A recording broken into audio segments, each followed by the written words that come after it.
ഇത് ഉണക്കക്കപ്പയാണ്. കപ്പ ഇങ്ങനെ കനം കുറച്ച് അരിഞ്ഞ് വാട്ടി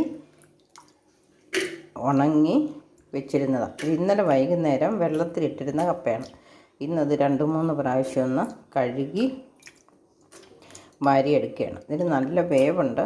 പിന്നെ അതൊന്ന് സോഫ്റ്റ് ആകാൻ വേണ്ടിയിട്ടാണ് ഇന്നലെ വൈകുന്നേരം തന്നെ ഇത് കുതിർക്കാനിടുന്നത്. കുതിർത്താൽ പോലും നല്ല വേവ്. കപ്പ കഴുകിയെടുത്ത് അടുപ്പത്ത് വെച്ചിട്ടുണ്ട്. ഇനി നമുക്ക് തീ കത്തിക്കാം.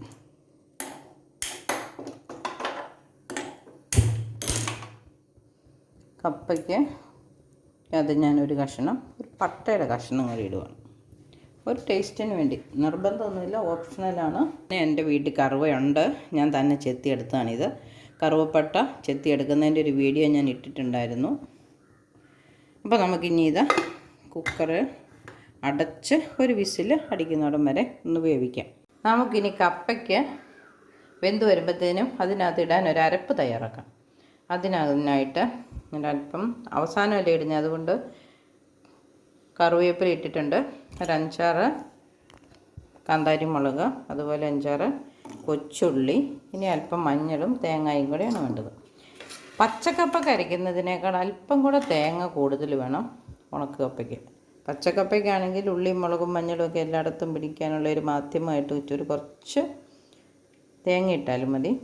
പക്ഷേ ഉണക്ക് കപ്പയാകുമ്പോൾ അതിനേക്കാൾ ഒരല്പം കൂടി തേങ്ങ, നമുക്കൊരു തോരനൊക്കെ എടുക്കുന്ന പോലെ അതെല്ലാം പൊതിഞ്ഞിരിക്കുക എന്ന് പറഞ്ഞാൽ ഒരു എല്ലായിടത്തും വരാൻ മാത്രം അല്പം തേങ്ങ കൂടുതലിടണം.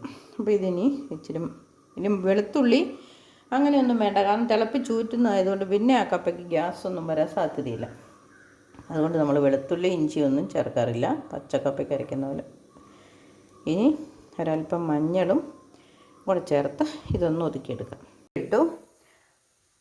പച്ചക്കപ്പയ്ക്ക് ഇടുന്ന മുളക് അരയ്ക്കുന്നതിനേക്കാൾ അല്പം കൂടെ മഞ്ഞൾപ്പൊടി കൂടുതലിടണം. കാരണം നമ്മൾ ഉണക്കക്കപ്പ വേവിക്കുമ്പോൾ മഞ്ഞളിട്ടല്ല വേവിക്കുന്നത്. പച്ചക്കപ്പ വേവിക്കുമ്പം കപ്പയ്ക്കകത്ത് മഞ്ഞളിടുന്നത് കൊണ്ട് തേങ്ങയ്ക്ക് പിടിക്കാനുള്ള ഒരു മഞ്ഞളിട്ടാൽ മതി. ഉണക്കക്കപ്പയ്ക്ക് ഒരല്പം കൂടി മഞ്ഞൾ കൂടുതൽ വേണം.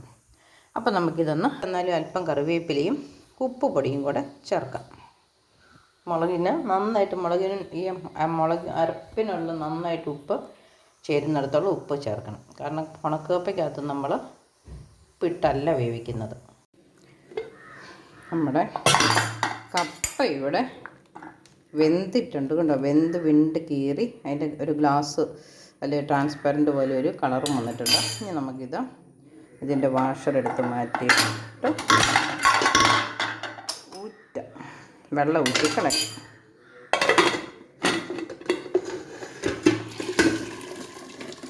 ഇവിടെ കിടന്ന് വെള്ളം വാർന്ന് തീർന്നു കഴിയുമ്പോൾ നമുക്ക് അടുപ്പത്ത് വെച്ച് ഉപ്പും മുളകും ഇട്ട് ഇളക്കി എടുക്കാം. ഇനി നമുക്ക് മുളകിടാം. ഉപ്പ് മുളകിനകത്തേന് ഇട്ട് വെച്ചിരുന്നതാണ്. അപ്പം മുളകിന് ചേർത്ത് ഈ മിക്സിയുടെ ജാറൊന്ന് കഴുകി ഒഴിക്കാം. മുളക് ചേർത്ത് മിക്സിയുടെ ജാറും കഴുകി ഒഴിച്ച് ഉപ്പും ചേർത്തതാണ്. ഇനി നമുക്ക് ഇതൊന്ന് മൂടി വെച്ച് ആവി കയറ്റാം. കപ്പ ഇങ്ങനെ മാത്രമല്ല കേട്ടോ വേവിക്കുന്നത്. ഈ കപ്പയ്ക്കകത്തിന് തേങ്ങയും ഉള്ളിയും കൂടെ തേങ്ങ ചിരണ്ടിയിട്ട് ഉള്ളി അരിഞ്ഞിട്ട് ആ തേങ്ങയ്ക്കും ഉള്ളിക്കുമൊക്കെ ഒരു മധുരം വരാൻ മാത്രം ഒരു അല്പം ശർക്കര ചേർത്ത് ആവി കയറ്റിയിട്ട് നന്നായിട്ട് നമുക്ക് ഇളക്കിയെടുത്താലും ഇത് കഴിക്കാൻ നല്ലതാണ്.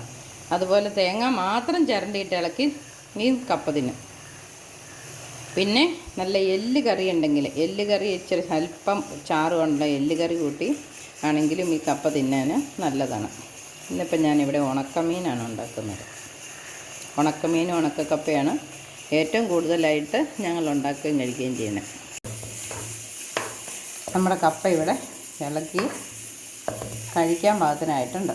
നമുക്ക്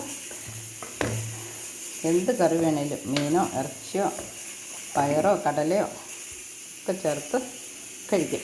ഉണക്കമീനും ഉണക്കക്കപ്പയാണ് ഏറ്റവും സൂപ്പർ. ഞാനിവിടെ ഒരു 5-6 മുള്ളൻ നന്നാക്കി എടുത്തിട്ടുണ്ട്. തലയും ഒക്കെ കളഞ്ഞ് കുറച്ച് നേരം വെള്ളത്തിലിട്ട് കുത്തിട്ട് ഇതിനെ ഇച്ചിരി മുളക് പൊടിയൊക്കെ തിരുമ്മി നമുക്കൊന്ന് വറക്കാം. അപ്പോൾ ഇതൊരു 10-15 മിനിറ്റ് ആയിരിക്കാൻ തുടങ്ങിയിട്ട്. അപ്പം നന്നായിട്ട് പിടിച്ചിട്ടുണ്ട്. ഇതിന് നമുക്കിനി വറുത്തെടുക്കാം.